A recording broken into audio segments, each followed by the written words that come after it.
how's everyone doing? This is K-Watch's Dramas. Welcome to K-Watch's Dramas, to a brand new episode of Parvarish, Diane and Goonj drama. अभी review शुरू नहीं हुआ, जल्दी से video को like कर दीजिए. It will mean a lot to me अगर आप वीडियो को लाइक करेंगे, अगर आप कमेंट्स डालेंगे, अगर आप मेरे वीडियो को सब्सक्राइब करेंगे, चैनल को सब्सक्राइब करेंगे. Thank you so much. So many new people watching, they're so many new people appreciating. Thank you so much from the bottom of my heart. आप लोग इतने स्वीट हैं, इतना मेरा साथ दे रहे हैं, इतना मुझे फीडबैक देते हैं कि ऐसा कर लें, वीडियो में ऐसा कर लें. और मैं सारे रिव्यू, सारे आपके कमेंट्स पढ़ती हूँ, सारा कुछ सुनती हूँ कि आप लोगों को क्या पसंद है, क्या नहीं पसंद है. Thank you so much guys. Please don't forget to like the video. मैं टाइम स्टैम्प डाल दूंगी. अब मैं सारे आप लोग की रिव्यूज़ पढ़ लेती हूँ और उसके बाद फिर हम वीडियो शुरू करेंगे. कैसी लगी आप लोगों को परवरिश लास्ट एपिसोड? इमोशनल लगी, एक्साइटिंग लगी, सैड लगी? क्या आप लोग परवरिश को मिस करेंगे जितना मैं मिस करूंगी? मैं परवरिश को बहुत ज़्यादा मिस करूंगी. एपिसोड ओपन होती है और बहुत ही इमोशनल नोट पे एपिसोड ओपन होती है, जहाँ पे वली इज़ बेचारा वापस ही goes back to his studio, जहाँ पे बॉस और वो म्यूज़िक बनाया करते थे. Is missing boss. सारी मेमोरीज बॉस की, सारी सिगरेट्स और सारी वीड और सारे उनके जो है ना चीज़ें फैली हुई होती हैं. वो कंप्यूटर पे बेचारा बैठता है और उसको दिखता है एक फोल्डर लास्ट मैसेज के नाम से. फिर वो खोलता है फोल्डर और वो बॉस की अच्छी खासी लंबी जो है उनका पूरा लास्ट मैसेज उसके लिए होता है. बॉस उसको मैसेज में ये तो नहीं बताते कि मैं जहांगीर से इन टच था, लेकिन वो कहते हैं कि सारा विल मैं तुम्हारे नाम करके जा रहा हूँ, मेरा फ्लैट, मेरा जो बाइक है, एवरीथिंग इज योर्स. तो आप लोग को ये चीज़ कैसी लगी? अनरियलिस्टिक लगी? आप लोग को ये चीज़ कन्विंसिंग लगी? What did you guys think of it? I would like to know. कि मतलब वो उसको इतनी अच्छी तरीके से तो नहीं जानते, लेकिन एट द सेम टाइम उनका और भी कोई नहीं था ना दुनिया में, कोई बच्चा नहीं, कोई बीवी नहीं, तो उन्होंने और क्या करना था उस सब सामान का. तो उन्होंने वली को बहुत सटल तरीके से बताया कि जो भी हम दुनिया में करते हैं ना वो हम अकेले नहीं कर पाते, हमें ज़रूर दूसरों की हेल्प की ज़रूरत होती है. फिर वो फ़ोन अपना ऑन करता है पासवर्ड से, तो सारे मैसेजेस सुन लेता है जो उसके जेबी के और इसके होते हैं, आमिर नकवी के, बॉस के सारे मैसेजेस, सारे के सारे फ़ोन क्या कहते हैं, phone messages, like the voice messages, कि ओ वाह उसकी आवाज़ कितनी अच्छी है और मैं थोड़े से पैसे ट्रांसफ़र कर दूँ और सारा कुछ एवरीथिंग. तो उसको पता, फिर उसको रियलाइज़ हो जाता है कि वाह मेरे dad, this whole time my dad was with me. वो बहुत इमोशनल सीन था. फिर वो जल्दी से भागता है, बाइक स्टार्ट करता है, अपने घर जाता है. तो did you guys get emotional? Like मैं हल्की उसमें इमोशनल हो रही थी. बॉस के मैसेज में मैं कोई इमोशनल नहीं हुई. बॉस का मैसेज आप लोगों को कैसा लगा? प्रीची लगा? आप लोगों को बोरिंग लगा, अनोइंग लगा, या आप लोगों को लगा कि इमोशनल था? बॉस के मैसेज में I was okay, but when he gets home then I got a little emotional. जी चाहता है गले से लगा लूं, पलकों में रख लूं या नजर में छुपा लूं. जैसे शाहरुख खान घर नहीं जाता जब लड़ाई हो जाती है और फिर उसकी काजोल से शादी हो जाती है, फिर वो घर जाता है कभी खुशी कभी गम में. जिसमें तू जान में मेरी पहचान है, मिलके भी ना मिले ये है कैसे करम, ये है तेरे करम. अंदर घुसता है तो उसको हक कर लेता है समीर, और फिर वो सारी फैमिली से मिलता है. वो पूछता है कि अपनी मॉम से पूछता है डैड किधर है, अब्बा किधर है. मुझे लगा कि ये अब्बा से लड़ने जा रहा है शायद, बिकॉज वो गुस्सा है कि वो बैक हैंड पे उसको सपोर्ट क्यों कर रहे थे. अब्बा के पास जाता है उनके कमरे में. अब्बा बेचारे अपनी ख्वाबों में, ख्यालों में होते हैं, और वो मैसेजेस प्ले कर देता है जो उन्होंने उनको भेजे होते हैं बॉस को. और फिर अब्बा को कहता है कि मुझे तो गए हुए 6 महीने हो गए हैं और मैं तो सिंगर बन गया हूँ और पैसे वैसे भी ठीक ठाक कमा लेता हूँ. तो उसके अब्बा कहते हैं very good for you, congratulation. हाँ मैंने सुना है, तुम्हारा म्यूजिक भी सुना है और मैंने तुम्हारी इंस्टाग्राम स्टोरीज भी देखी हैं, बहुत अच्छा कर रहे हो, वेरी गुड फॉर यू. अच्छा, इस पॉइंट तक Noman Ijaz was not emotional at all, लेकिन वली की आंखों में आंसू और बेचारा उसकी आंसू गिरना शुरू हो गए थे. At this point he was getting very emotional. वो कहता है आप आए नहीं कभी मुझसे मिलने, कभी मेरे कॉन्सर्ट में नहीं आए, मैं हमेशा एक पास साइड पे निकाल के रखता था. तो अब्बा कहते हैं कि मैं तो, तुम्हें पता है मैं तो कहीं इन्विटेशन के बगैर नहीं जाता हूँ. वो कहता है कि आपको मेरे कॉन्सर्ट के लिए इन्विटेशन में आने की ज़रूरत है? क्यों, इतने हज़ारों लोग मेरे कॉन्सर्ट्स में आते थे, मेरा नाम चीखते थे, लेकिन आप कभी भी नहीं आए. मैं हर बार ढूंढता रहता था. Oh my God, that was emotional. मैं हमेशा आपको ढूंढता रहता था कि कहाँ है, कहीं आप दिख जाएं. अच्छा, जेबी उस वक्त तक जेबी का जो है वो, अगर आप एक्सप्रेशंस नोट करोगे ना, very stoic expressions, very cold expressions, you no.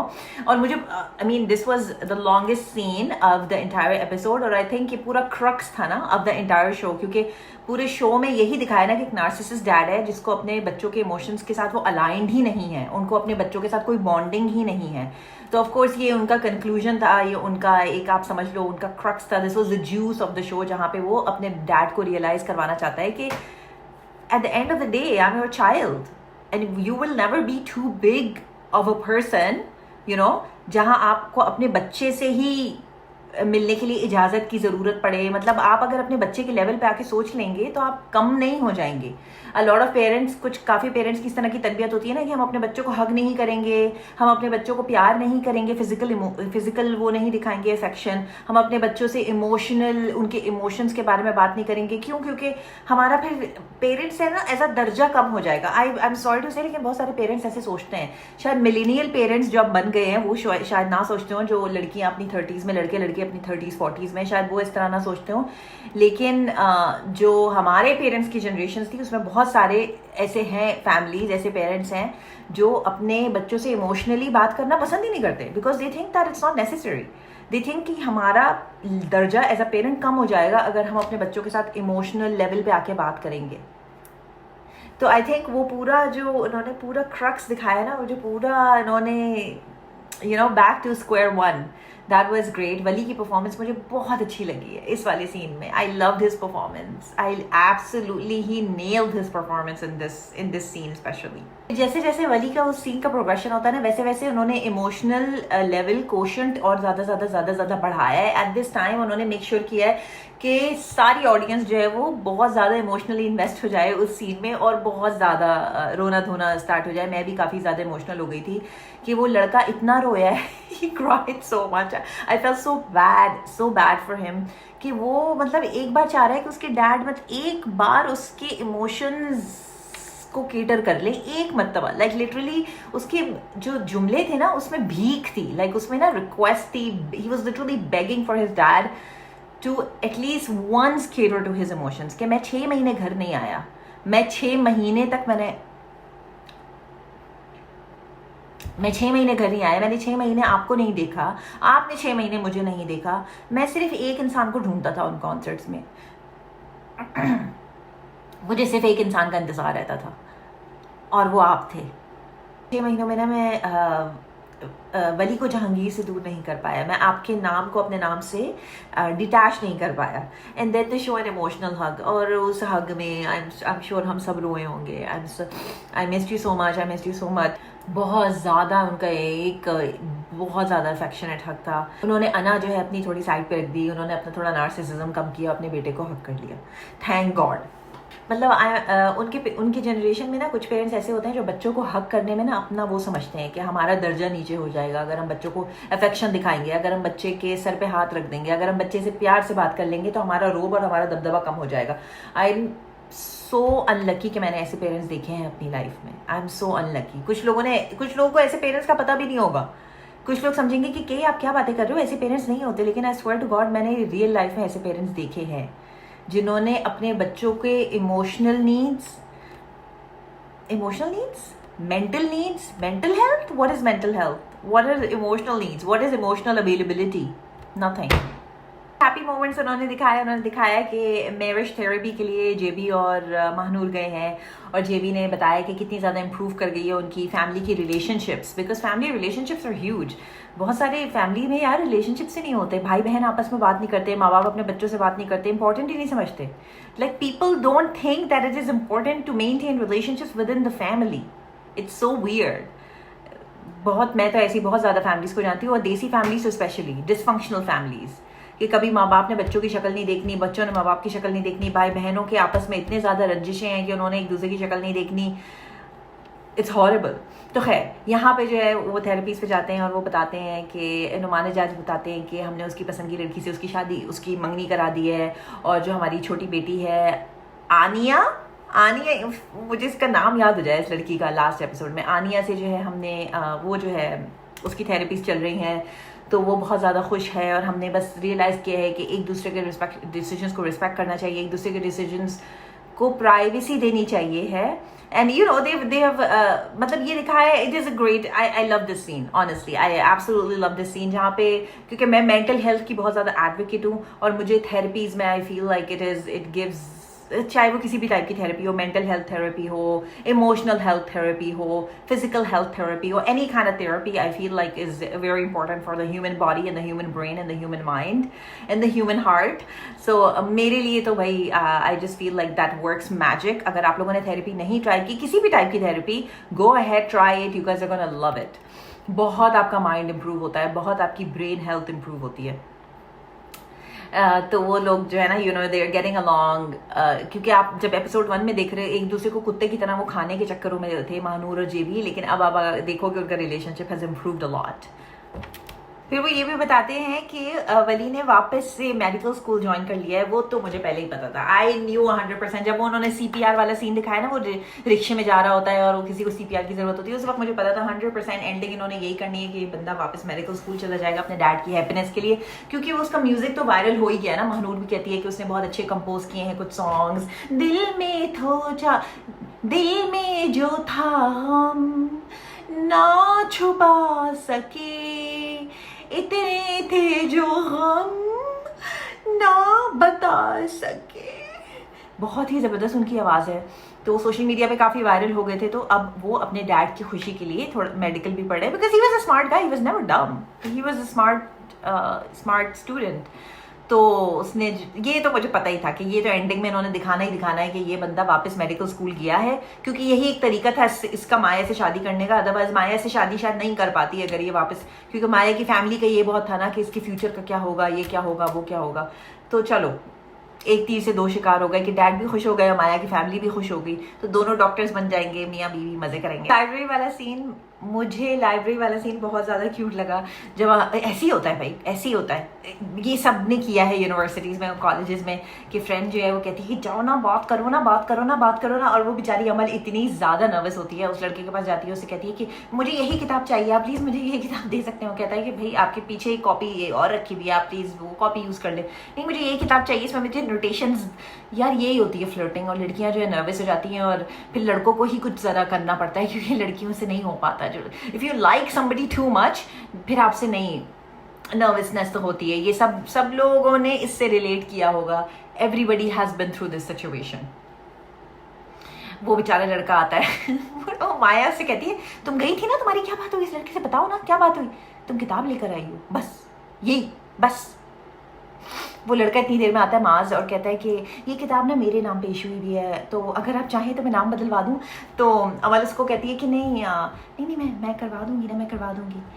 वैसे मैं कभी कभी अपना विजिटिंग कार्ड जो है ना वो किताबों में छोड़ देता हूँ, तो उसमें मेरा नंबर भी है, अगर आप चाहें तो मुझे कॉल कर सकती हैं.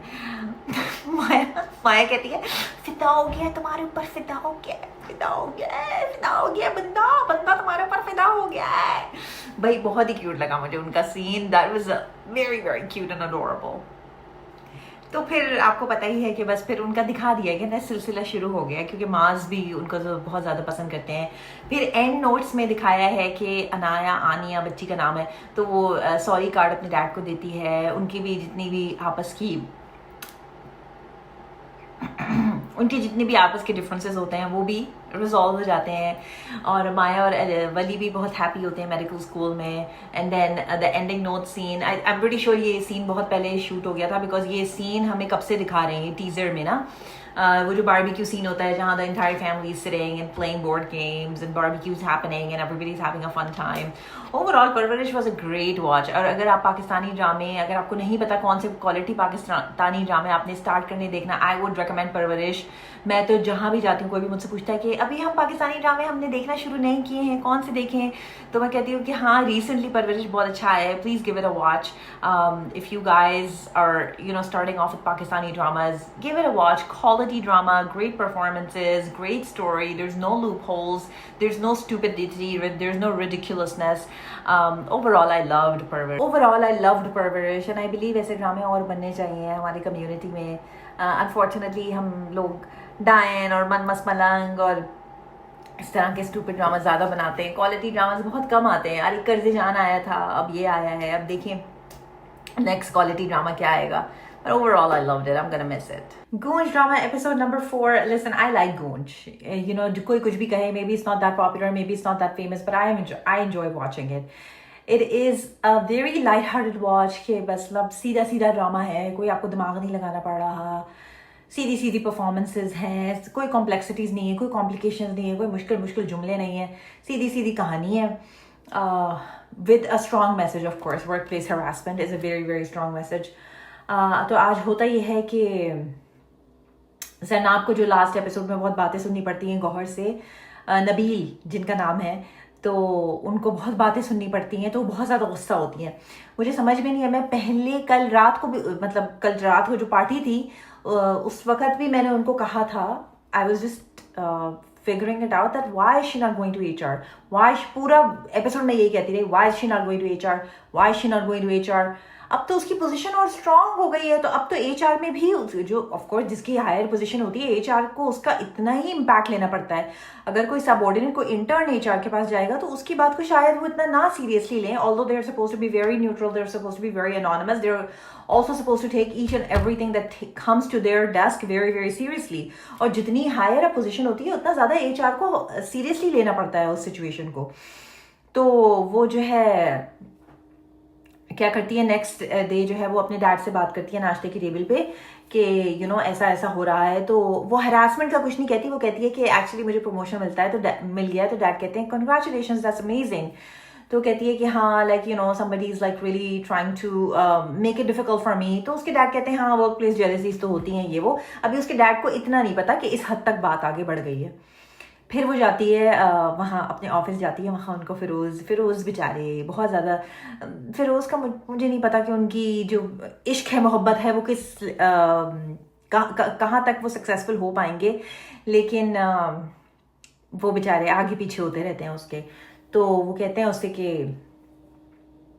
What happened? Where were you? आप पार्टी से चली गई. कहते हैं कि हाँ वो नबील जो है ना वो सारा से ये कह रहा था मेरे बारे में कि basically I was sleeping with the boss and this is why you know I got the position that I got. अब वो नबील भी उससे वो कहता है, फिरोज भी उससे कहता है कि प्लीज HR पे जाओ, अपनी जाके कंप्लेन कराओ.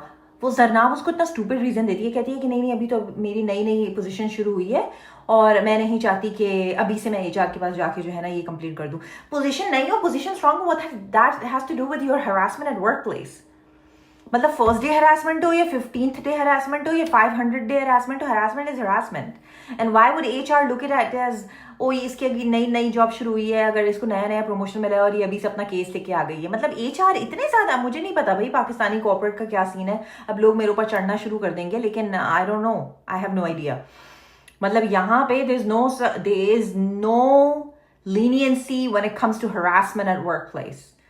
चाहे आपको एक कुत्ता जो है वो गया हो कंप्लेन करने के लिए, या एक पियून गया हो कंप्लेन करने के लिए, जैनिटर गया हो या CEO गए हो, you have to take it very very seriously and you have to stay very very neutral. वो इतना स्टूपिड सा रीजन देती है, वो I can not go because अभी मेरी जॉब शुरू हुई है, तो यू नो मैं नहीं ये इंप्रेशन नहीं देना चाहती कि मैं अभी से HR के पास जा रही हूँ अपने कंप्लेंट्स लेके. तो फिर उसका कहता है अच्छा तो फिर क्या करोगी, इग्नोर करती रहोगी उसकी बातों को. It's very weird. अच्छा on the other hand Feroze की जो वो कजन है ना सिरा असगर मुझे लगता है कि she is too good for this role. Like she should have picked this script because I know वो हमेशा साइड कैरेक्टर्स ही लेती हैं. जैसे प्यार के सदके में उनका एक साइड कैरेक्टर था, बहन थी ना वो बिलाल अब्बास की. फिर बहरूपिया में वो मीकाइल की बहन बनी थी. फिर अगर तुम साथ हो, मैंने ड्रामा नहीं देखा लेकिन मुझे पता है कि वो कोई कजन वजन का कोई कैरेक्टर था उनका. अब इसमें भी वो इसकी कजन बनी है फिरोज की, तो वो हमेशा कोई कजन या कोई बहन या कोई साइड कैरेक्टर होता है. बट द थिंग इज कि meaty roles भी तो होते हैं ना. This role is not meaty enough for her. I feel that she's too good of a performer to be even taking this kind of a role. She shouldn't have. Because all in all सिरा असगर का क्या role है, all in all बस उनका ये role है कि वो फेरी गॉड मदर है और वो एक थेरेपिस्ट है अपने कजन की, और वो कजन जो है वो अपनी रोमांस की कहानियां इनके साथ शेयर करता रहता है. And she of course is in love with him, like she likes him a lot in her heart. लेकिन इसने उसको तो बताया नहीं है फिर उसको कि मैं तुम्हें पसंद करती हूँ. तो ये जो है एक तरीके से फेरी गॉड मदर बस हेल्प कर रही है उसको कि अच्छा तुम ऐसे करो ऐसे करो ऐसे करो, उससे बात करो ये करो ये करो. But why Sira Asghar is too good for this role. वो किसी को भी और को ले लेते, किसी यू नो किसी एक्टर को जिसको जो सो होता है इस रोल के लिए आपको कोई बहुत ही जबरदस्त किस्म का परफॉर्मर नहीं चाहिए. ये तो बहुत ही साइड का भी साइड रोल है, not even just side role, side का भी side. You know what I mean? जैसे जरनाब की जो दोनों बहनें हैं, वो नॉर्मल सी उनका उनका नॉर्मल सा रोल है। मतलब सिरा से ज्यादा रोल उस लड़की का है जिसकी शादी हो रही है अली सफीना के साथ, जो लॉयर है।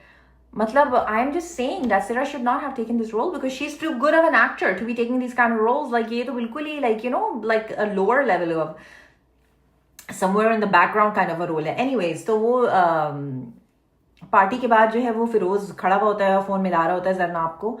तो सिरा आके उससे कहती है कि क्या हुआ, तुम्हारी बात हुई उससे, क्या तुमने बताया उसको? नहीं नहीं, मुझे तो टाइम ही नहीं मिला, मुझे मौका ही नहीं मिला because she just left after the party. उसने कहा कोई बात नहीं, उसको कोई काम आ गया होगा, just try to call her later on and try to ask her for the coffee and stuff.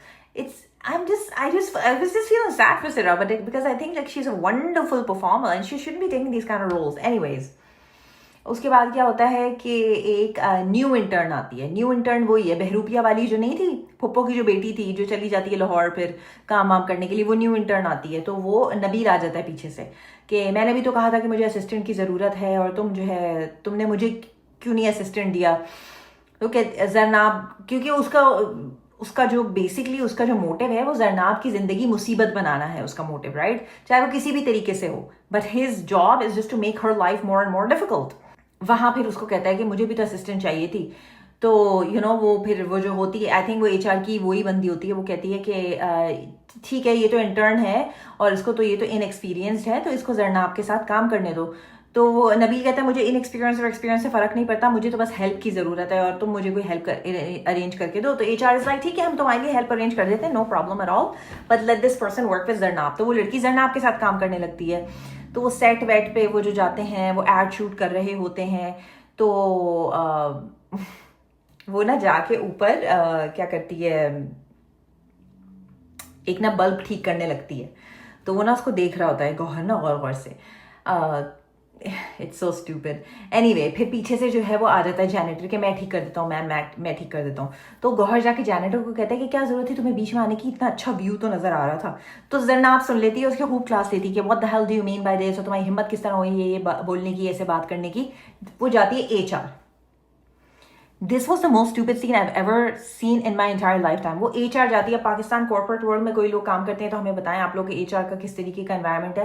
वो एचआर के क्यूबिकल में जाती है, कहती है मुझे कंप्लेन करानी है, इस बंदे के खिलाफ कंप्लेन लिखो। एचआर उससे क्या कह रही है? एचआर कह रही है calm down, relax relax, sit down, मुझे बताओ क्या हुआ है, मुझे बताओ, मुझे नबील के खिलाफ कंप्लेन करवानी है और वो जो है मुझे हरास करता है और सेक्सुअल इनुएंडोज पास करता है और जो है ना मुझे अनकंफर्टेबल फील करवाता है। एचआर उससे कह रही है नबील ऐसे करता है? तुम्हें पता है ना उसकी आदत क्या, वो किस तरह से है, सिर्फ लड़कियों से नहीं वो लड़कों से भी बहुत छेड़खानी करता है। I mean come on, are you kidding me? मतलब इस बात पे तो एचआर फायर हो जाए कि तुम्हारे पास कोई कंप्लेन कराना आया है और तुम जो है वो like are you trying to become a lawyer, like are you trying to become a HR is supposed to mediate, they are supposed to be the mediators, they can not be lawyers, they can not be playing defence or offence, like it's so stupid. वो लड़की उसे कह रही है कि देखो, अच्छा वो कहती है कि नहीं अभी लिखो कंप्लेन, अभी लिखो कंप्लेंट, और उसने पार्टी पे भी मेरे साथ बदतमीजी की थी और अभी भी वो जो है गंदे गंदे ऑब्जेक्टिव जोक्स मेरे ऊपर पास करता रहता है। तो अच्छा वो लिखने की ना स्टार्ट करती है लिखना। देखो मैं तो तुम्हें ये एडवाइस करूंगी एज अ फ्रेंड कि तुम्हें नहीं है ज़रूरत ये करने की, बिकॉज अभी तुम्हारी नई पोजीशन शुरू हुई है, अभी तुम्हारे पास पोजीशन शुरू हुई है और तुम्हें जो है वो अपनी जॉब पे फोकस करना चाहिए। तुम्हारे पास 10 काम और होंगे, तो तुम अगर ये कंप्लेन पे फोकस करोगी तो फिर तुम्हारी जॉब से फोकस डिस्ट्रैक्ट हो जाएगा। What the fuck, I was just like ये कह क्या रही है, शी स्टूपिड। मतलब कल को कोई बड़ा इशू हो जाए तो बात तो एचआर पे आएगी ना कि भाई वो तो बंदी गई थी एचआर पे कंप्लेन करने और एचआर ने उसकी कंप्लेन नहीं लिखी या एचआर ने उसकी बात को सीरियसली नहीं लिया। अच्छा वो एचआर वाली बंदी कह रही है मैं नबील से बात करूंगी, मुझे उससे बात करने दो, मैं उसको समझाऊंगी। तुम मम्मी नहीं हो भाई, तुम बेबी सिटर नहीं हो, you are supposed to be HR, you are supposed to be neutral, you are supposed to be anonymous. अगर एक बंदी कह रही है कि मुझे अनकंफर्टेबल फील हो रहा है, that's a huge red flag. आपको लिखना ही लिखना है, आप किसी को मतलब काम डाउन करके ठंडा पानी पिला के घर नहीं भेज सकते। तो जनाब कहती है कि अच्छा उससे कहो कि जो है ना वो मुझे माफ़ी मांगे मुझसे। हाँ बिल्कुल, मैं उससे बात करूँ, मैं उससे कहूँगी कि तुमसे माफ़ी मांगे।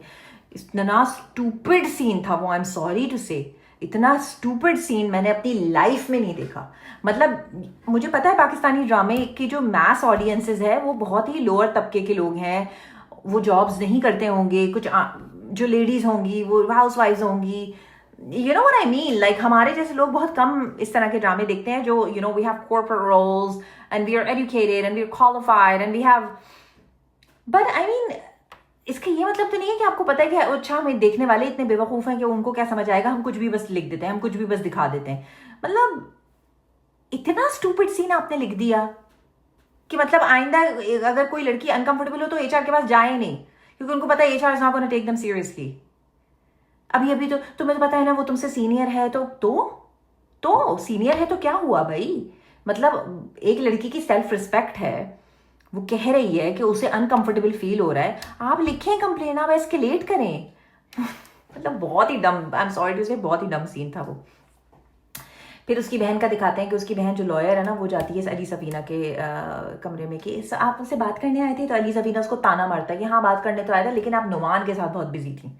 ये बंदा अभी से तुम्हें ताने मार रहा है तो शादी के बाद तो तुम्हारा जीना हराम कर देगा ये। वो कहती है कि हाँ हाँ मुझे कुछ इंपॉर्टेंट बात करनी थी। अच्छा वो जो है ना अब्बा मान गए हैं तो आप जो है वो सादगी से बस आ जाइएगा। और वो कहता है कि बस मुझे बहुत सादगी से जो है मंगनी करनी है, which is again a red flag. क्यों सादगी से मंगनी करनी है तुम्हें भाई, तुम्हारा कोई रिश्तेदार नहीं है, कुछ नहीं है, बस मैं अपनी अम्मी के साथ आऊंगा और बस ना सादगी से बस हम ये सब करेंगे। Weird, very weird.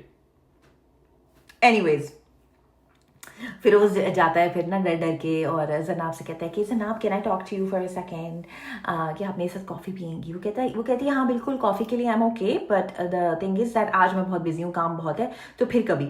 फिर वो एक बहुत खूबसूरत से कैफे में जाते हैं आउटडोर्स, ब्यूटीफुल लोकेशन। ये वही लोकेशन है बाय द वे हमराज में जहाँ वो सेकंड एपिसोड में नहीं जाते, वो सारा का जो कंफ्यूजन जहाँ होता है वो फराज के साथ गेम करती है, ट्रूथ एंड डेयर का गेम, ये वही cafe exactly, it's the same exact location just by the water. तो वो जाते हैं और वो दोनों की बातचीत शुरू होती है और सारी बातें होती हैं, very cute, very adorable, I like that. आहिस्ता आहिस्ता you know they are trying to what's it called break the ice. I mean of course इतनी भी डम नहीं है जनाब, उसको समझ आ गया है कि फिरोज उसको पसंद तो करते हैं, क्योंकि otherwise why would a guy take you out for coffee, it's such a beautiful location. वो कहती भी है कि इतनी अच्छी जगह आने की क्या जरूरत थी, मुझे लगा कि इट्स अ वेरी लो की काइंड ऑफ अ थिंग, और हम जो है you know we are gonna go to a place which is like a regular place, not this special and this music, like what's going on, you know. But of course एक बंदे ने तुम्हारे लिए इतना अच्छा अरेंजमेंट किया तो of course he's trying to put in the effort to show you कि वो तुम्हें कितना पसंद करता है। तो जन्नाब is not stupid, you know. तो जन्नाब समझ गई कि हाँ ठीक है। वो कहती है कि ठीक है मेरे लिए ट्रस्ट बहुत ज़रूरी है रिलेशनशिप में और फीलिंग्स आने में थोड़ा टाइम लगेगा। वो कहता है ठीक है आई विल वेट, मुझे इंतज़ार रहेगा। तो अच्छा सा इनका क्यूट सा है। अगर आप मुझे पूछोगे इनके बीच में केमिस्ट्री है, नहीं, इनके बीच में केमिस्ट्री नहीं है। अगर आप पूछोगे कि मुझे इनको देख के हाउ अडोरेबल लगता है, sure, I'm not against this couple. Like I don't think like they are off looking, but 100% they don't have like the एक था ना मीरब और मुर्तसिम वाला और या शर्जीना और मुस्तफ़ा वाला। अगर आप कहोगे कि वो फल्ला बिल्कुल ही फायरवर्क्स होने लगते हैं, नहीं ऐसा कुछ भी नहीं है। अच्छा खैर वो जो है जाता है। अच्छा इससे पहले वाले सीन में ना वो घर पे बैठा होता है अपने फिरोज और उसकी गाना गा रहा होता है अपनी कज़न के पास ना। तो कहती है कि तुम बड़े खुश लग रहे हो, क्या हुआ कि उसने कॉफ़ी के लिए हाँ, कहता है फिरोज कहता है उसने कॉफ़ी के लिए हाँ कर दी। तो कहती है कि हाँ ठीक है, तो कॉफ़ी के लिए हाँ की है तो उसमें क्या है, तुम इसमें इतना खुश होने की क्या बात है, सिर्फ कॉफ़ी के लिए हाँ की है ना। वो कहता है हाँ तो उसने मेरे साथ, कॉफ़ी का मतलब है डेट और डेट का मतलब है कि यू नो शी मस्ट कुछ तो मेरे लिए फील करती होगी ना, इसीलिए उसने डेट के लिए हाँ की है। तो सिरा उससे कहती है कि तुम जो है ना बहुत ज़्यादा आगे जा रहे हो, ऐसी भी कोई बात नहीं है, हो सकता है कॉफ़ी पे बुला के वो तुमसे ये कहे कि भाई प्लीज़ मेरा पीछे छोड़ दें भाई साहब। तो ऐसी छेड़ रही होती है ना उसको। फिर दिखाते हैं कि अच्छा ये मेरी कंप्लेन थी लास्ट एपिसोड में कि सिरा, जब हमें पता है कि सिरा इतना पसंद करती है फिरोज को, तो उसके एक्सप्रेशन जब उसे पता चलता है कि ये तो जरनाब को पसंद करता है तो उसके एक्सप्रेशन चेंज क्यों नहीं होते, like why isn't she feeling hurt. लेकिन इस एपिसोड में उन्होंने काफ़ी बार दिखाया है कि Sira is feeling hurt a lot, specially जब वो मतलब वो शो नहीं कर रही बट दिल ही दिल में शी इज़ बेचारी। फिर वो कैरम बोर्ड खेल रहे होते हैं दोनों आफ्टर द कॉफ़ी डेट ना, ये सिरा और फिरोज। तो वो कहता है कि वो चल रहे होते हैं ना अपनी टर्न, तो कहता है कि ये लो भाई तुम्हारा बादशाह तो गया। कहती है हाँ मेरा बादशाह तो गया। कहती है बाय द वे तुम्हारी कॉफ़ी डेट कैसी रही। अच्छा वो कहता है हाँ वो अच्छी रही और मुझे लगता नहीं है कि मैं उसके काबिल हूँ, उस लड़की के काबिल हूँ, मुझे लगता नहीं है कि वो यू नो मेरे साथ हाँ करेगी। तो वो कहती है कि नहीं, तुम्हें अपने आप को चेंज करने की ज़रूरत नहीं है किसी के लिए, अगर कोई लड़की तुम्हें ऐसे पसंद करती है तो ऐसे सही है, अदरवाइज ठीक है, कोई बात नहीं। वो कहता है कि हाँ करती है तो अगर ऐसे ही, एक्चुअली यूर राइट, अगर कोई किसी लड़की को मुझे पसंद करना है तो ऐसे ही करे, अदरवाइज ना करे। तुम क्या करती हैं अगर तुम जरनाब की जगह होती? तो वो बेचारी ऐसी हो जाती है, वो बेचारी थोड़ी देर के लिए ना वो पॉज सी हो जाती है। तो फिर उसका कहता है एक सेकंड मैं वापस आता हूँ, वहां से चला जाता है। हाय सिरा। पर अगेन मैं कहूंगी, मुझे पता है सिरा के सीन्स हैं इसमें, लाइक 3-4 बार सिरा के सीन्स आते हैं, but again I will say this role is not meaty enough for Sira for her to have opted for this role. कोई भी लड़की कर सकती थी ये रोल, कोई भी बैकग्राउंड में लड़की कर सकती थी। Sira did not have to take this role. Anyways, फिर जो है वो कॉफ़ी के बाद जब ये घर जाती है ना लड़की जरनाब, कॉफ़ी शॉफ़ी पी के, तो घर पे बिरयानी बनी होती है। तो वो कहती है कि ओ मुझे पता नहीं था बिरयानी बनी है, बाबा ने बिरयानी बनाई है। उसकी डैड बहुत कूल है ना, बहुत ही कूल डैड है ये, अदरवाइज मैं बाहर से खाना खा के नहीं आती। तो वो कहता है कि भाई एक न्यूज़ है जो अभी तक तुम लोग को पता नहीं है, बाय द वे इसकी इंगेजमेंट है और वो लोग इंगेजमेंट करने आ रहे हैं नेक्स्ट सैटरडे और समथिंग।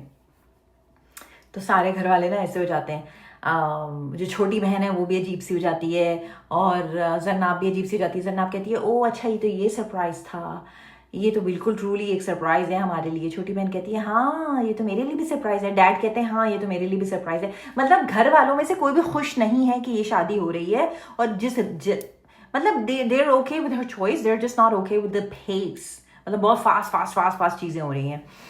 अच्छा फिर ना गाड़ी में बैठे होते हैं अली सफ़ीना और वो लॉयर, और वो अली सफ़ीना कहता है कि हम ना बस 1 घंटे के लिए आएंगे। अजीब वियर्ड, भाई बहुत ही वियर्ड है ये पूरा सिनेरियो। हम बस 1 घंटे के लिए आएंगे और अम्मी की ना इतनी तबीयत सही नहीं रहती, और मतलब अजीब सी बात है ये। वो कहती है आप लोग खाना खाने भी नहीं रुकेंगे? नहीं खाने की करने की ज़रूरत नहीं है, बस सादगी से करेंगे और बस चाय कॉफ़ी करेंगे और खाने की भी ज़रूरत नहीं है। वियर्ड।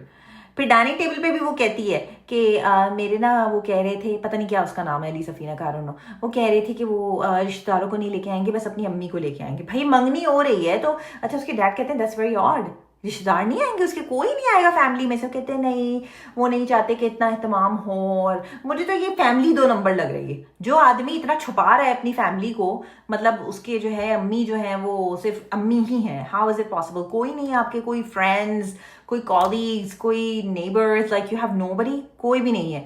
आई थिंक ये अली सफ़ीना है ना 100% रेड फ्लैग है। पर्सनैलिटी है इसकी रेड फ्लैग, लेकिन और भी रेड फ्लैग्स हैं जो अभी हमें दिखाए नहीं है। 100%। अब और उसकी जो दोस्त उसकी, अच्छा फिर जरनाब और इसकी जो बहन है ना, जरनाब की बहन, वो उससे नाराज़ हुई भी होती है बिकॉज उसकी बहन को लगता है कि इसने मेरे फियांसे के साथ बदतमीजी की है। तो फिर वो हग वग कर लेते हैं, वो कहते हैं कि ठीक है यार जाने दो, आई मिस्ड यू, तुम जो है उस लड़के के लिए मुझसे लड़ाई क्यों कर रही हो, उस लड़के के लिए मेरे से डिस्टेंस क्यों कर रही हो, you know why you distance from me. तो वो उसकी बहन कहती है कि नहीं तुमने उससे बदतमीजी की थी। वो अभी तो प्यार में अंधी है ना, अभी उसको पता चलेगा जब उसकी शादी हो जाएगी इस लूजर से, जब उसको पता चलेगा कि उसकी बहन सही कह रही थी।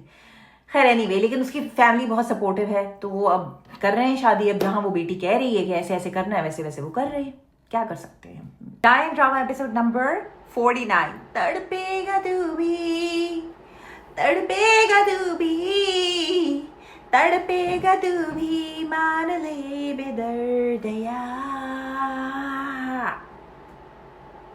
ना इतना मेरा इम्तिहान ले बेदर्दया। ओपनिंग सीन आता है और जवार शाह बैठे होते हैं उस पुलिस वाले के साथ। तो पुलिस वाला कहता है कि आपकी बहन अभी उस लड़की का जिक्र करके गई है। तो जवार शाह कहते हैं कि ज़रा संभल के, उस लड़की का नाम बहुत संभल के लीजिएगा, इस घर की इज्जत है वो लड़की, छोटी मालकिन बनाने वाला हूँ उसको। वो ये नहीं कहते लेकिन वो, अच्छा पुलिस वाला ज़रा नहीं समझ आता उसको ये बात कि क्या कह रहे हैं। लेकिन वो तो कह रही थी कि आपके घर की नैनी है वो, और प्लीज़ भूले मत कि मरने से पहले जावेद के लास्ट वर्ड्स क्या थे, क्योंकि जावेद कहता है ना मरने से पहले कि ये गेम कर रही है और ये मुझे फंसाने की साजिश कर रही है। झूठा है वो आदमी, झूठा है वो, मक्कार है वो, फरेबी है वो। अगर वो मरता नहीं तो मैं तो घर से हाथ पकड़ के उसको घर से वैसे ही बाहर निकाल देता। वो तो सालों सालों से आपके घर में पड़ा हुआ है, तो पहले क्यों नहीं आपने उसको हाथ पकड़ के घर से बाहर निकाला। तो अभी आपकी लाइफ में मीशा नैनी आ गई है, तो अब आप कह रहे हैं कि मैं तो उसको हाथ पकड़ के, झूठा है, घटिया आदमी था वो, मैं तो हाथ पकड़ के उसको वैसे ही घर से बाहर निकाल देता। अच्छा फिर पुलिस वाले ने ना ज़्यादा मीशा वाली बात का वो नहीं लिया, ज़्यादा इम्पैक्ट नहीं लिया। तो फिर जवार शाह रिपीट करते हैं उसको सुनाने के लिए कि इसने कैसे मेरी बात को इतना लाइटली लिया है, इस घर की इज्जत है, वो बहुत जल्द शादी करने वाला हूँ उससे।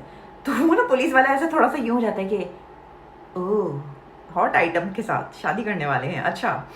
वो कहता है कि ओह ओके। अब उसके बाद वो उसके पास कुछ बचता ही नहीं है कहने के लिए, वो वापस निकल जाता है। जैसे ही ड्राइंग रूम से वो निकल रहा था, सामने मीशा नैनी अपनी फिट फाट फ्रॉक में वाइट एंड सी ग्रीन पोल का डॉट फ्रॉक में वो आ रही होती है।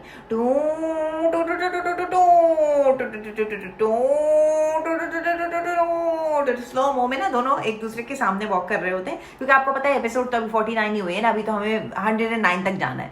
तो स्लो एक दूसरे के साथ सामने आ रहे होते हैं और वो देख रहा होता है कि भाई तो इन्होंने फंसाया, आइटप तो फंसाया है इन्होंने, जवार शाह ने, अच्छा इसके साथ शादी करने के चक्करों में निकल जाते हैं वो। और वो मीशा नैनी थोड़ा पुलिस को देख के घबरा जाती हैं, क्योंकि अभी भी मतलब केस तो ओपन है ना, तो वहाँ बेचारी वो पड़ी हुई है, क्या नाम है, हमारी शबाब देवी जो है वो सर्वेंट क्वार्टर में पड़ी हुई है, अपना वही कलियों वाला उनका जो है ना स्टाइल, वही कलियों वाला पेशवास पहन के यूं बिल्कुल बेचारी लावारिसों की तरह, कलियों का चमन जब बनता है थोड़ा रेशम लगता है। अच्छा वो फ्लैशबैक्स, उनके फ्लैशबैक्स आपको पता है मेन लीड ना यहाँ पे मीशा नैनी है, ना जवार शाह है, ना शबाब देवी है, मेन लीड इस ड्रामे का है फ्लैशबैक्स। पड़ी हुई है वो फ्लैशबैक सोच रही हैं। रियल लाइफ में तो कुत्ता हो रही हैं वो जवार शाह के साथ, लेकिन फ्लैशबैक्स में भी वो कुत्ता हो रही है। फ्लैशबैक्स में वो दिखाते हैं कि जवार शाह उनके ऊपर चीख रहे हैं कि तुम हुनैन की असली माँ नहीं हो ना, इसीलिए तुम उसको सांप के साथ अकेला छोड़ के आ गई और वहाँ से भाग के आ गई, अगर उसकी माँ असली माँ होती तो कभी ऐसा ना करती। तो वो जवार शाह से कहती नहीं जवार शाह आप मुझे गलत समझ रही है, आप मुझे गलत समझ रही है जवार शाह, ऐसी कोई बात नहीं है, फड़ाक बको मत। थप्पड़ पड़ जाता है उनको फ्लैशबैक में बेचारी को, वो वहाँ पड़ी नहीं है। अच्छा पीछे से आती है फौजिया, और फौजिया वो कहती फौजिया मुझे यहाँ से निकाला, मुझे मेरा दम घुट रहा है, मुझे यहाँ से निकाला, फौजिया मुझे यहाँ से निकालो। फौजिया कहती हैं कि देखो अभी जवार शाह बहुत गुस्से में है, अभी बहुत मुश्किल होगा, अभी तो वो कोई सुनने के लिए तैयार ही नहीं है। अच्छा फौजिया जो है वो मुझे समझ नहीं आ रहा है कि इसको कंसोल करने आई है या अपना भाषण देने आई है। तुम्हारी गलती है कि तुम अपने शौहर को काबू में नहीं कर सकी, तुम्हारी गलती है। तो आप तो कम ही बोले, क्योंकि आप भी तो अपने शौहर को काबू में नहीं कर सकी। मीशा नैनी के 2 हाथ हैं, एक हाथ में आमिर है और एक हाथ में जवार शाह, तो आप उसको बेचारी को क्या लेक्चर दे रही हैं, आप भी काबू में नहीं कर सकी। आपका हस्बैंड जवार शाह से ज्यादा उसके चक्करों में पागल हो रहा है। वो कहती है उसको, फौजी उसको कहती है कि आमिर को भी उसने अपने काबू में कर लिया है। तो वो कहती है उसको, शबाब कहती है तो ये बात आप जवार शाह को बताइए ना उसको। कहते हैं नहीं वो तो उस डायन की मोहब्बत में सब पागल हो रहा है, 2 दिन वो आई है और उसने अपने जवार शाह को ऐसे अपने काबू में कर लिया कि जवार शाह कुछ देखने के लिए तैयार नहीं है, कुछ सुनने के लिए तैयार नहीं है। मुझे यहाँ से निकालिए प्लीज़, मेरा दम घुट रहा है। वो कहती है अच्छा अपनी अम्मी से बात कर लो। अच्छा अम्मी को फ़ोन लगाते हैं, वो फ़ोन जो है वो बिजी जा रहा होता है, बार अम्मी को फ़ोन लगा रहे होते हैं, अम्मी को अम्मी से बात नहीं हो पाती। कहती है ठीक है मैं ना फ़ोन लगाती रहूँगी, तो फिक्र करो, मैं वापस आऊँगी, मुझे यहाँ से बाहर निकालो, तो फौजिया चली जाती हैं। मुझे ये समझ में नहीं आ रहा कि अच्छी खासी शबाब देवी इतना मालकिन थी, इतना घर चला रही हैं, ठीक है चलाया है ना उन्होंने, इतनी बड़ी कोठी, इतनी बड़ी क्या कहते हैं हवेली वो चला रही थी इतने सालों से, इतनी उनके अंदर अकल नहीं है कि सर्वेंट क्वार्टर में कोई वो वेपन ढूंढ लें, कोई टूल ढूंढ लें, कोई कुछ भी ढूंढ सकती है, like anything that can hurt a person, so she can just hurt her and run away. मतलब कुछ कर सकती है ना वो, कोई एक्शन तो दिखाए ना। इस तरह वो कब तक कलियों का चमन बन के लेटी पड़ी रहेंगी, कुछ तो करे ना, कि वो कोई भाई टेबल तोड़ के उसका कोई हाथ में लकड़ी पकड़े और जो भी उनको आए, जैसे ही कोई आए एंटर उस सर्विंग क्वार्टर में उसके सर पे मारे और भागिए, मतलब कुछ तो करें। उन्होंने तो हार ही मान लिया, मतलब nothing, she is doing nothing at all. उसके बाद बहुत ही फनी सीन आता है। उसके बाद जो है वो आमिर को कोई मार कूट के, वो जो मीशा नैनी ने ड्राइंग की थी ना उनके मुंह पे, उनको मार कूट के किसी ने छोड़ दिया गेट पर। अच्छा वो फौजिया मर गया, जिंदा है, मर गया, हाथ मत लगाओ। अच्छा इतनी देर में वहां से फोन आ जाता है। बहुत कुछ हो रहा है भाई इस एपिसोड में, आज लोडेड एपिसोड है, क्योंकि आगे फिर उन्होंने फ्लैशबैक्स चलाने ना इन्हीं चीज़ों के, तो अभी सारा दिखा रहे हैं। तो आगे फिर ये होता है कि जवार शाह जो है अंदर आते हैं क्वार्टर में और कहते हैं कि, और वो जवार शाह के गले लग जाती है वो अपनी शबाब देवी। जवार शाह मुझे पता था कि आप आएंगे, मुझे माफ़ कर दे, मुझसे जो भी गलती हो गई। नहीं मुझे समझ नहीं आ रहा कि बेचारी से गलती हुई क्या है, किस बात की माफ़ी मांग रही है वो।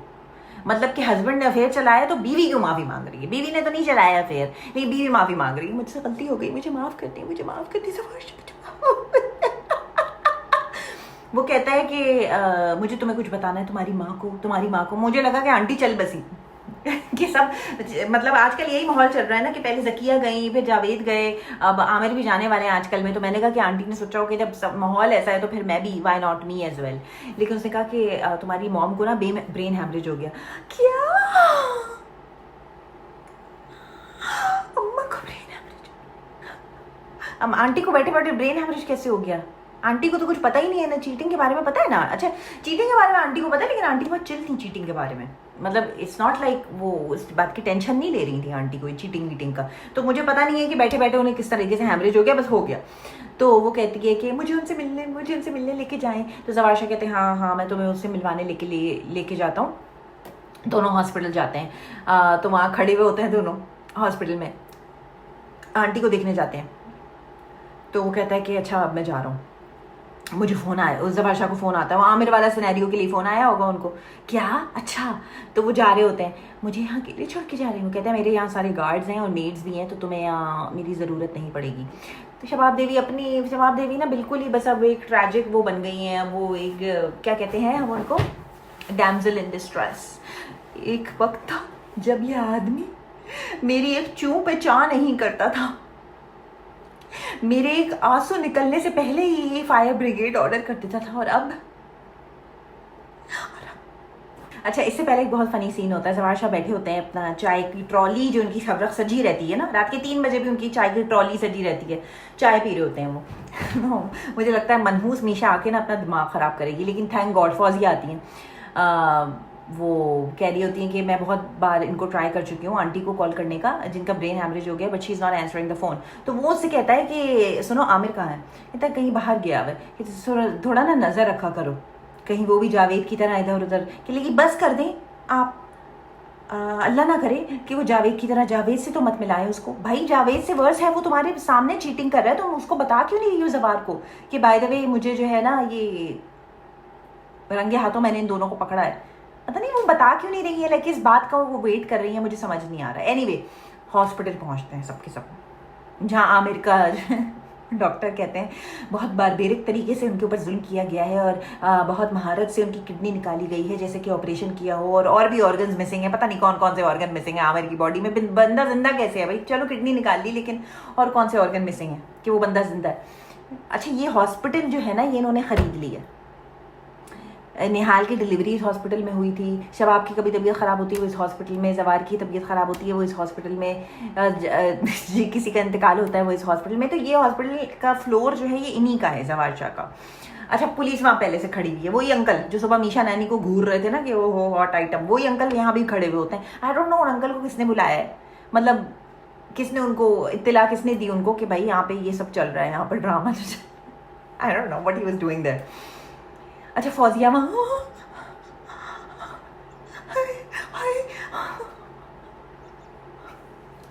सो फनी कि बहुत ज़्यादा है ना, ये बहुत ही एक वियर्ड केस है और बहुत ही ऑफ कोर्स वियर्ड तो है ही यार। पुलिस वाले अंकल आ जाते हैं आगे कि नहीं ये तो पुलिस केस है और जब तक कोई फैमिली मेंबर नहीं मिलेगा, जब तक पुलिस अपनी पूरी इन्वेस्टिगेशन ना कर ले। और अंकल को यहीं हीरो बनने का मौका मिला, क्योंकि वहाँ हवेली में तो ज़वारशा ने उनको कह दिया था कि ये हमारी घर की इज्जत है और मैं बहुत जल्दी शादी करने लगा हूँ। तो वहाँ तो उनकी इन्वेस्टिगेशन हो नहीं सकी, तो उन्होंने कहा चलो मैं यहीं कर लेता हूँ, कुछ तो मैं करूँ ना, आया हूँ ड्रामे में तो कुछ तो मैं करूँगा, ऐसे ही चला जाऊँगा अपनी वो स्टिक लेके, वो जो ब्राउन कलर की स्टिक होती है ना अंकल पुलिस वालों की, उनकी। So stupid। उसके बाद फौजिया जो है ना वो कहती है मेरे मियाँ को बचा लो ज़वारशा, मेरे मियाँ को बचा लो। कहता है ज़वारशा कहता है आमिर भी जावेद से कम नहीं था, जरूर उसका भी कोई दुश्मन होगा। आप उन दोनों से बढ़ के हैं वैसे ज़वारशा जी, अपना भी थोड़ा बताएं ना अपनी बहन को कि मैं तो उन दोनों से बढ़ के हूँ, सबसे टॉप पे तो मैं हूँ, फिर बेचारे वो आएंगे, वो भी हैं ठरकी, वो भी हैं फजूल किस्म के आदमी, लेकिन आप उनसे 10 हाथ आ गए हैं, तो पहले अपनी बात कीजिए फिर उनकी बात कीजिए। कह रहा है कि वो आमिर भी जो है वो ना जावेद से कुछ कम नहीं है, ज़रूर उसका भी कोई दुश्मन होगा जिसने उसकी ये हालत की होगी, आहिस्ता आहिस्ता बात खुल के सामने आएगी। अच्छा, कट टू मीशा वही अपने मोमबत्ती वाले कमरे में, एक सेट कर दिया है उनका रूम, मोमबत्ती, जहाँ वो सबकी जाके तस्वीरें जलाती हैं वन बाय वन। ये रूम उन्हीं के घर में, ऑफ कोर्स जवार शाह के घर में वो रहती हैं, तो उन्हीं का कोई एलोकेट कर दिया गया है जवार शाह के घर में एक रूम, जहाँ पे सारी लाल कलर की मोमबत्तियाँ हर जगह हैं, और बड़े बड़े शीशे लगे हुए हैं, और वो एक एक की तस्वीर जाके वहाँ पे अलोन टाइम गुजारती हैं, एक एक की तस्वीर जाके जलाती हैं। कोई उनसे सवाल नहीं करता, कोई उनको देखता नहीं है कि भाई ये बंदी कमरे में जाके क्या करती है, क्या जलाती है, क्या है। कोई स्मोक नहीं होती, कोई फायर अलार्म नहीं है, कुछ नहीं होता। किसी को उनकी इस बात पे कोई सस्पिशियस नहीं लगती। वो बार बार जाके, ज़किया मर गई, उनकी तस्वीर उन्होंने जलाई, आमिर, फिर वो जावेद मर गए, उनकी तस्वीर, अब वो आमिर की तस्वीर जला चुकी हैं। लास्ट एपिसोड में जवार की भी, जिस पे उनको गुस्सा आता है ना, वो जाके उसकी तस्वीर जला देती हैं। तो उनसे ज़्यादा पंगा नहीं लीजिएगा, वो आपकी तस्वीर भी जला सकती हैं। अच्छा, फिर थोड़ा ना अच्छा, फिर पुलिस वाले कहते हैं कि जब तक हम इनका बयान नहीं लेंगे आप में से कोई अंदर नहीं जाएगा। वो बेचारा मरा पड़ा है वहाँ, क्या बयान देगा वो? होश में आएगा तो बयान देगा ना। थोड़ी थोड़ी उसकी आंखें खुलती हैं, थोड़ा थोड़ा वो कुछ बोलता है, वो म्यूट कर देते हैं, वो जल्दी जल्दी लिखते हैं। अच्छा, अभी के लिए इतना ही काफ़ी है। फिर आगे का आगे देखेंगे। पुलिस वाला कह रहा है बस इतना हो गया, मैं थक गया हूँ, मुझे घर जाना है, बस हो गए ना 2 सीन आज के, बस। फिर वो आती हैं फौजिया इनसे मिलने के लिए। नर्स उनसे कहती है भाई आप यहाँ ज़्यादा शोर मत करें, अभी पेशेंट को आराम करने दें। तो फौजिया बेचारी बहुत ज़्यादा इमोशनली अटैच्ड है आमिर से। ऑफ कोर्स वैसे तो वो कुत्ता बना के रखती थी उसको, फौजिया भी कुछ कम नहीं है, लेकिन ऑफ कोर्स उसका हस्बैंड बेचारा इतनी बुरी तरीके से इंजर्ड है। मैं छोड़ूंगी नहीं, किसने ये तुम्हारे साथ किया, मैं उसको छोड़ूंगी नहीं, मैं उसको छोड़ूंगी नहीं। अच्छा, यहाँ पे जो है वो जवार शाह का फ़ोन आता है, हिरामानी उनको शबाब देवी फ़ोन करती हैं। शबाब देवी कहती हैं कि तुम्हारा इंतज़ार कर रही थी तो तुम आए नहीं। शबाब देवी बहुत ही डैमसेल इन डिस्ट्रेस है ना, बहुत ही वो सिंड्रेला बनी हुई है आजकल। बहुत जुल्म हो रहे हैं उनके ऊपर हर तरीके से। वो कहता है कि मैं कुछ वो कहता है मैं कुछ मजबूरियां थी तो मैं उस वजह से नहीं आ सका। भाई बताओ ना, आमिर का एक्सीडेंट हो गया, वो हॉस्पिटल में है, कुछ मजबूरियां थी। Stupid, just tell her. छुपाने की क्या ज़रूरत है इसमें? कोई मतलब जब अपनी चीटिंग का, अपने अफेयर का भी बता दिया, अपनी हरकतों का भी बता दिया, तो फिर ये तो फैमिली का इशू है ना। Just tell her. उसको छुपा के तो मतलब क्या होगा? मैं कुछ मजबूरियों में था तो इस वजह से नहीं आ सका। मुझे कोई फ़र्क नहीं पड़ता तुम्हारी मजबूरियों से जवार शाह, तुम अपनी मजबूरियों में जकड़े रहो। अभी नर्स आएंगी तो मैं जो हूँ अम्मा का हाल पूछ लूँगी। और जवार Shah is rolling his eyes, he is like क्या मुसीबत है, इस मुसीबत से मेरी जान कब छूटेगी? जान छूटे तो मैं जाऊँ ज़रा अपनी वेडिंग नाइट मनाने उतरना, इस मनहूस औरत से मेरी जान छुड़ा। ही was literally rolling his eyes like oh क्या अज़ाब है यार, सीरियसली। बादशाह कहते हैं तुम्हारी इन फजूल बातों का वक्त नहीं है मेरे पास। शबाब देवी वो कहते हैं नहीं, तुम तो चाहते ही नहीं हो ना, तुम तो मुझसे दूर भाग रहे हो। खैर उनकी ऐसी स्टूपिड कॉन्वर्सेशन होती रहती है। उसके बाद क्या दिखाते हैं, बहुत ही फैंटास्टिक सीन भाई।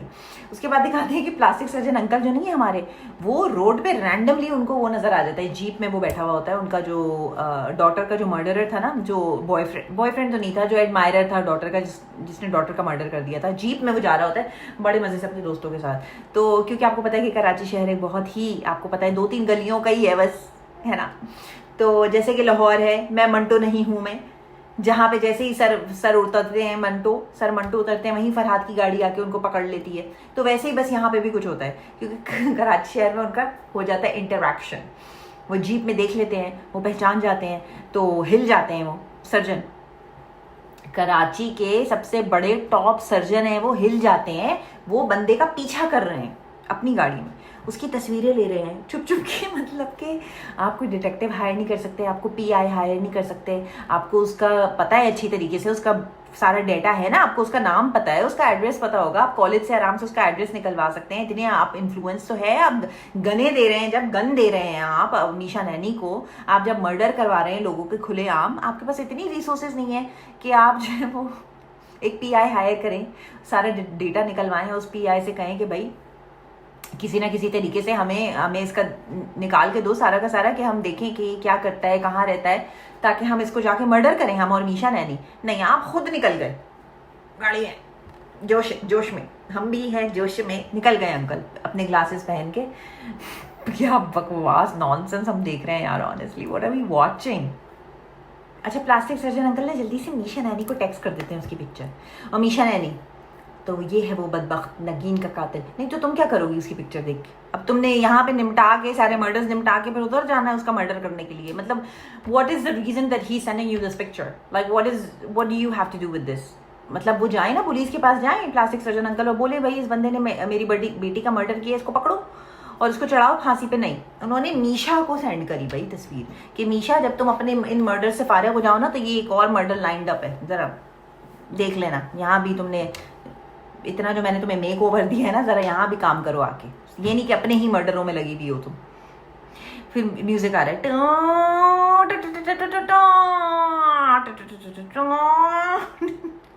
What reason, for what reason, reason मत पूछें आप लोग यहाँ पे। उसके बाद जवार शाह साईं घर आते हैं, तो मीशा रानी स्ट्रोलर में ना हुनैन को लेके आती हैं कि मैं थोड़ी सी बिजी थी, इसकी शॉपिंग कर रही थी, मौसम चेंज हो रहा है ना। तो जवार शाह बहुत इम्प्रेस होते हैं उससे कि तुम्हें हुनैन का कितना ख्याल है। कहती है हाँ मेरी जिम्मेदारी है, हाँ लेकिन मैं भी तो तुम्हारी जिम्मेदारी हूँ ना। जवार शाह को थोड़ा सी इनसिक्योरिटी होती है ना अपने बेबी 6 महीने की बेबी हुनैन से, कि मैं भी तो तुम्हारी जिम्मेदारी हूँ ना, मेरा ख्याल कौन रखेगा। तो वो कहती है कि मैं आप मेरी जिम्मेदारी है, मैं आपका ख्याल रखूँगी, मैं आपका ख्याल रखूँगी, आप बस बैठे, मैं अभी आपके लिए मज़ेदार सी चाय बना के लाती हूँ। तो वो कहता है कि कितनी स्वीट हो ना तुम, कितनी अच्छी हो, कितना ख्याल रखती हो मेरा।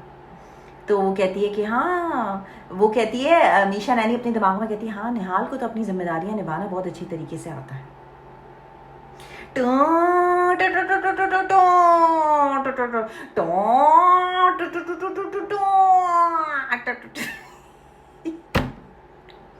मतलब कि कितने तुम पागल आदमी हो जवार शाह, तुम कितने बेवकूफ़ आदमी हो। एक शबाब है जिसको मेरे बेटे की फिक्र ही नहीं है, अरे तुम हो। खुद सोचो ना, इस नैनी का जो दो दिन पहले तुमने हायर किया, why would she give a shit about your son so much. मतलब खुद सोचो, शबाब को तो कब से एपिसोड 1 से बच्चे की ख्वाहिश थी। वो बेचारी इलाज करवा रही है, वो बेचारी टेस्ट करवा रही है, वो बेचारी डॉक्टर्स के पास भाग रही है, ये कर रही है, वो कर रही है। उसको बच्चे की कितनी ख्वाहिश थी कि उसको इतना मोहब्बत थी तुमसे, फिर भी उसने तुम्हें दूसरी औरत को दे दिया for you to procreate a kid for them, for the family.